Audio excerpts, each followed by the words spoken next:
Assalamualaikum warahmatullahi wabarakatuh. Di sini saya akan menjelaskan materi tentang peradaban dan perubahan sosial. Tujuannya agar dapat mengetahui apa yang dimaksud dengan peradaban dan perubahan sosial. Selanjutnya kita masuk pada pembahasan pertama, konsep peradaban. Perwujudan budaya penekanannya pada akal atau mind akan menimbulkan tingkat peradaban yang berbeda. Hal ini menurut Sultan Takdir Ali Syabana, dengan penekanan pada akal atau mind akan timbul pernyataan bahwa ada peradaban tinggi dan ada peradaban rendah karena diukur dengan tingkat berpikir manusia. Dari yang selanjutnya, perbedaan kebudayaan dengan peradaban. Menurut Konjaraningrat, kebudayaan adalah keseluruhan gagasan dan karya manusia yang harus dibiasakannya dengan belajar, beserta keseluruhan hasil dari pekerjaannya.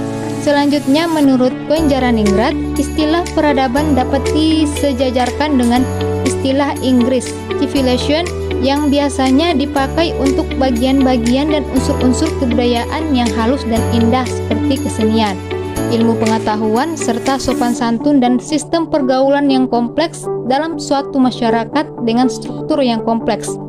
Materi yang ketiga, pengertian dan cakupan perubahan sosial.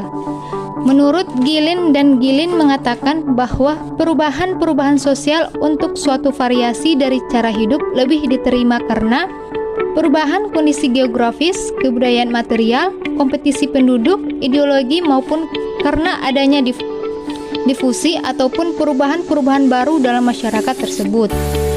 Menurut Selosoe Marjan, perubahan sosial adalah perubahan yang terjadi pada lembaga kemasyarakatan di dalam suatu masyarakat yang mempengaruhi sistem sosial, termasuk di dalamnya nilai-nilai, sikap-sikap, dan pola perilaku di antara kelompok dalam masyarakat.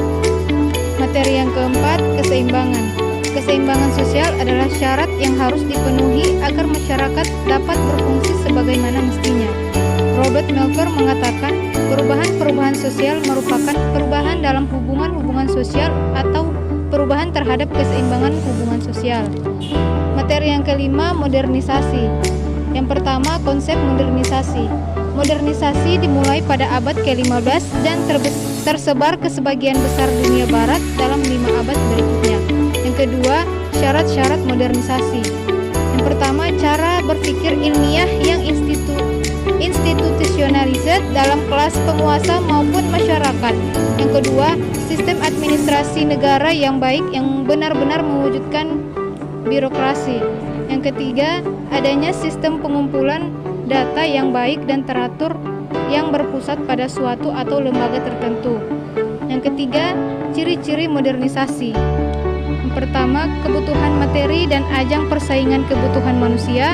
Yang kedua, kemajuan teknologi dan industrialisasi dan akulturasi. Yang ketiga, modernisasi banyak memberikan kemudahan bagi manusia. Materi yang terakhir, peradaban Indonesia di tengah modernisasi dan global.